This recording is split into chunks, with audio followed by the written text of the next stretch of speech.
और भाई, क्या देख रहे हो? इस चित्र को देख रहा था यार। देखो तुम भी। वाह भाई, कहाँ से उठा लाई इस एंटिक पीस को? हाँ, मैं भी यही सोच रहा था कि क्या एक ही इंसान में दोनों होते हैं या अलग अलग होते हैं। अरे, ये कोई पूछने वाली बात हुई? अलग अलग होते हैं। देख, एक तरफ है मेरे जैसा सुंदर फरिश्ता गुणों से भरा हुआ, और दूसरी तरफ तेरे जैसा बिल्कुल काला कलूटा गुणों से भरा हुआ। हो गया तेरा। पर ऐसा नहीं होता। तू भी जानता है ना तेरे अंदर कितने अवगुण हैं। हाँ, यह बात तो है। पूरा खराब तो देख तू भी नहीं है। वही तो। बात तो तेरी बिल्कुल सही है। तो इस बात का जवाब हमें गूगल से ही मिलेगा। गूगल से? हाँ भाई, स्पिरिचुअल गूगल, हमारी ब्रह्म कुमारी दीदी से। अरे हाँ, चलो फिर चलते हैं दीदी के पास। हाँ, चलो चलते हैं। कर्मों की गाथा है, देवों की भाषा है, सदियों के इतिहास का प्रमाण है। ओम शांति दीदी। ओम शांति दीदी। ओम शांति। क्या बात हो गई अग्रिम भाई और रोनित भाई? आज बड़े कंफ्यूज लग रहे हो आप दोनों। हाँ दीदी, आज एक चित्र दिखा जिसमें आधा मनुष्य फरिश्ते का और आधा मनुष्य राक्षस का था। फरिश्ते की ओर तो सारे गुण लिखे थे और राक्षस की ओर सारे अवगुण। हाँ दीदी, और हमारा यही विचार चला कि दिखने में अगर गुण और अवगुण गोरे और काले के उपलक्ष्य में होते हैं तो रियल लाइफ में ऐसा क्यों नहीं होता? हाँ, बिल्कुल नहीं होता। गुण और अवगुण यह एक आत्मा के जेवर है। यह आत्मा के संस्कारों पर डिपेंड करता है। इसका बाह्य रंग रूप से कोई भी लेना देना नहीं है। दीदी, थोड़ा और स्पष्ट करके समझाए ना। देखो रोनित भाई, हमारे गुण अवगुण हमारे संस्कारों पर डिपेंड करते हैं। वही संस्कार हमारा रंग रूप भी तय करते हैं, परंतु ये हमारे कर्मों की गहन गति होती है। क्योंकि रंग और रूप हमारे संस्कारों के अलावा हमारे माता पिता के जीन्स पर भी डिपेंड करता है। जहाँ जिस स्थान पर हमारा जन्म होता है उस स्थान के वायुमंडल पर भी डिपेंड करता है। तो यह चित्र जो आपने देखा वह स्पष्ट करता है हमारी आत्मा के स्वभाव संस्कार को। तो दीदी, आप कहना चाहते हैं कि एक इंसान दिखने में भले कैसा भी हो, उसके अंदर फरिश्ता भी है और उसके अंदर राक्षस भी? बिल्कुल सही। और जिस भी संस्कार और गुण को हम बार बार यूज करेंगे वही हमारा स्वभाव और रंग रूप तय करता है। अच्छा, तो ऐसा है।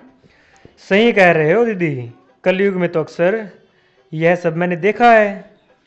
दीदी, तो क्या यह जो व्यवस्था है यह कलयुग के लिए है? क्या यह चित्र कलयुग को स्पष्ट करता है? नहीं, यह तो हमारे संपूर्ण मनुष्य जाति के स्वभाव संस्कार को स्पष्ट करता है। तो आप कहना चाहती हैं कि कलयुग से पहले की आत्माओं में भी यह व्यवस्था थी? हाँ जी, थी। दीदी, इसे भी उदाहरण से समझाइए। चलो, आपको मैं एक और एग्जाम्पल देती हूँ। आपने केकई के बारे में तो सुना होगा। बिल्कुल सुना है दीदी। केकई में गुण और अवगुण दोनों थे। इसका स्पष्टीकरण हम पूरी रामायण की स्टार्टिंग में ही देखते हैं। जब केकई एक राजकुमारी थी और उन्होंने धर्म का पालन करते हुए राजा दशरथ को युद्ध में मदद की, जिसके तहत राजा दशरथ ने उन्हें 3 वरदान मांगने को कहा था, जिसे भी केकई ने भविष्य के लिए संभालने को कहा। परंतु अपने धर्म और अपने गुणों को आगे रखते हुए उन्होंने राजा दशरथ की मदद की। हाँ, और मैंने सुना है वह सभी रानियों की बहुत प्रिय थी और राजा दशरथ की भी। सही सुना है आपने, क्योंकि जब तक रानी केकई ने धर्म का पालन किया वह सबकी प्यारी रही। वह हमेशा मेरा तेरा अहंकार अभिमान इन सब से कोसों दूर रही। परंतु ड्रामा प्लान अनुसार जब उनके अंदर देह अभिमान आया, जब वह अपनी दासी के ही कहने पर आ गई, तो उन्होंने ईर्ष्या घृणा इन सबको महत्व दिया और अधर्म का रास्ता अपनाया, और उन्होंने अपने 3 वरदान गलत तरीके से मांग लिए। तो पता है ना उसका क्या फल मिला? जी दीदी, घर में कलह क्लेश हो गया। राजा दशरथ दुखी होते हुए शरीर छोड़ बैठे और राम को वनवास जाना हुआ। और जिसकी खातिर उन्होंने सब किया, अपना ही पुत्र उनके खिलाफ हो गया। तो स्पष्ट हुआ ना कि अधर्म को अपनाते ही, अवगुणों को प्रत्यक्ष करते ही वो सभी के दिल से गिर गई। हाँ दीदी, यह बात तो सही कही आपने, पर यह तो किसी एक कैरेक्टर की बात हुई। यह हर किसी पर एप्लीकेबल होता है, यह कैसे कह सकते हैं? हाँ दीदी, कोई और एग्जाम्पल भी दीजिए ना। भाई जी, धर्म और अधर्म दोनों बातें हर एक मनुष्य पे फिट होती हैं। चलो रामायण का दूसरा कैरेक्टर देखते हैं, जैसे कि रावण। रावण? हा हा हा। अच्छा, तो लंकेश, उसके तो दिन चल रहे हैं दीदी। हाँ, जैसा कि हम सभी जानते हैं, रावण जब धर्म की राह पर था तो वह सबसे श्रेष्ठ ब्राह्मण था और वह शिव का भी सबसे प्रिय भक्त था। परंतु जैसे ही उसके अंदर विकारों ने प्रवेश किया, उसने अहंकार को फील किया, तो वह धर्म के रास्ते पे ना चलकर उसकी क्या गति हुई। इतना महान पापी बन गया कि हर साल आज तक दशहरे पे उसका पुतला बनाकर जलाते हैं। हाँ दीदी, यह तो आपने सही कहा। हर साल रावण जलाते हैं, फिर से आ जाता है। आजकल तो चर्चा चल रही है, रावण बड़ा हो गया है। मोबाइल के रूप में, व्हाट्सएप, फेसबुक, यूट्यूब आदि आदि के रूप में लोग अलग अलग बातें नित नई बनाते हैं। दीदी, उसके अधर्म की सज़ा तो उसे आज तक हम देते हैं, पर उसके धर्म के लिए कोई भी सम्मान क्यों नहीं? नहीं भाई, ऐसा तो नहीं है।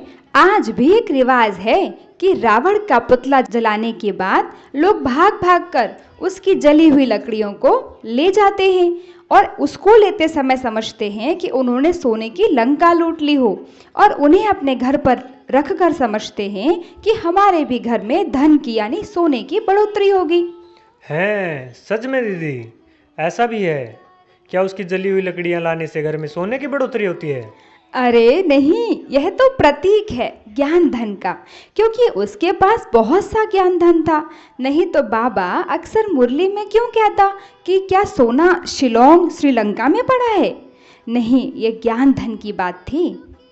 अरे वाह दीदी, सच में। और लोग कितने बेसमझी से हर रीति रिवाज करते जा रहे हैं। हाँ, बिल्कुल सत्य है, क्योंकि वे समझ ही नहीं पा रहे हैं कि धर्म और अधर्म कहीं बाहर नहीं है, किसी एक मनुष्य मात्र के लिए नहीं, यह तो जन जन में व्याप्त हो रहा है।